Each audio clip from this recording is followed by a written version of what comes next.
Right, following the announcement late last week of a Senate inquiry into the public broadcaster's complaints system, ABC Chair Ita Buttrose went nuclear.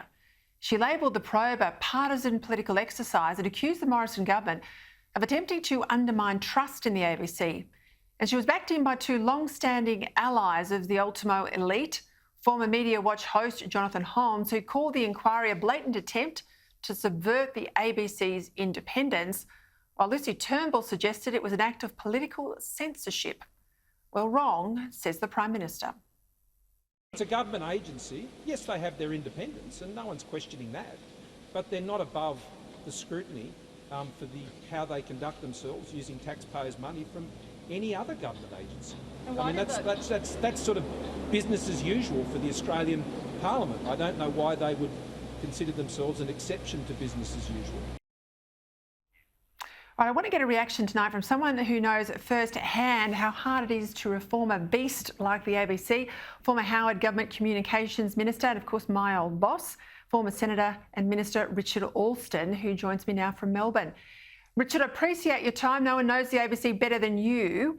Is holding a Senate inquiry into the complaints process political interference, as Buttrose says, or is it proper parliamentary oversight of a billion-dollar taxpayer entity? Peter, the ABC knows that its complaints regime is not fit for purpose, right? And Ita is squealing like a cut cat because she knows the government is on to their little wheeze. A few weeks ago, they set up a very quick and hasty inquiry because they know that there's a lot wrong with it, and that's to report back very soon before the election, so they'll be able to say, all is well, nothing to see here. In other words, they're desperate to keep it in-house. This is a classic conflict of interest. Ita Buttrose should know that from all her business dealings, but the police, once upon a time, used to adjudicate on their own complaints. Doesn't happen anywhere else in the public sector. The ABC can get away with this by just complaining about things like independence. I mean, it's complete nonsense. Mm-hmm. They are out of control. If you look at the Rand Luna Park fiasco, they set up an inquiry. The inquiry heavily criticised them. The ABC simply said, we don't accept the findings. Half a dozen leading politicians came out and said, we knew Neville very well. He never had anything much to do with Abe Saffron.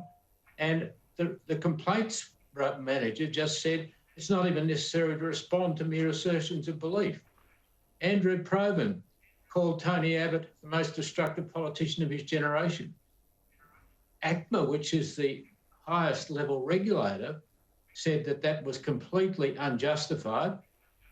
No one in the ABC apologised. No one gave any explanation. They just closed their eyes to these things. The classic example was only a few months ago, former Liberal staffer complained to the ABC about Louise Milligan's unauthorised exposure of her as a source. And instead of providing any substantive reply, the Complaints Department referred it to Milligan's boss, who wrote back and said, I'm satisfied there's been no misconduct by Milligan. I mean, it's simply outrageous. Any other regime would involve a speedy, external, impartial process so everyone has confidence in the outcome. You have no confidence here at all. The regime doesn't require them to reply in time.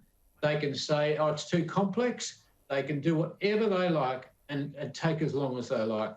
And that's why Ita Buttrose is desperate to keep this in-house. I think it's a scandal. I can't understand how she's been captured to the extent she has. Are you concerned that the ABC, beyond the complaints process, isn't adhering to its charter obligations?